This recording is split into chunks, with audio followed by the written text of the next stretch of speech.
ترمذی شریف کی روایت ہے، نبی علیہ الصلاۃ والسلام نے فرمایا،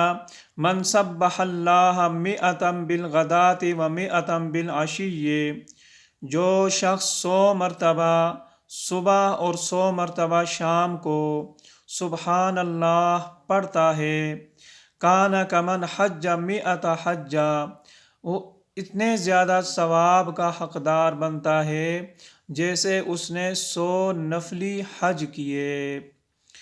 ومن حمد اللہ مئۃ بالغداۃ و مئۃ بالعشی،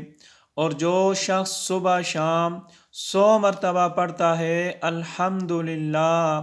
کان کمن حمل علی مئۃ فرس فی سبیل اللہ، وہ ایسا ہے گویا اس نے 100 گھوڑے اللہ تعالیٰ کے راستے میں صدقہ کیے۔ ومن حلل اللہ مئۃ بالغداۃ و مئۃ بالعشی، اور جو صبح شام 100 مرتبہ پڑھتا ہے لا الہ الا اللہ،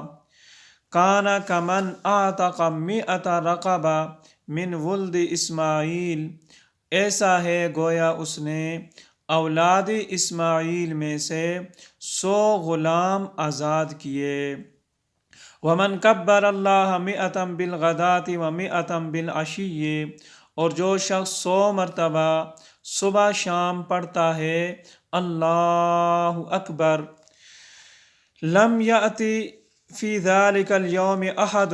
باکثر مما اتی بہ الا من قال مثل ذلک او زاد علی ما قال، اس شخص کو اتنا زیادہ اجر و ثواب ملتا ہے کہ اس کے برابر کوئی نہیں ہو سکتا، مگر وہی شخص اس کے برابر ہو سکتا ہے جو اس جیسا پڑھے یا اس سے زیادہ پڑھے۔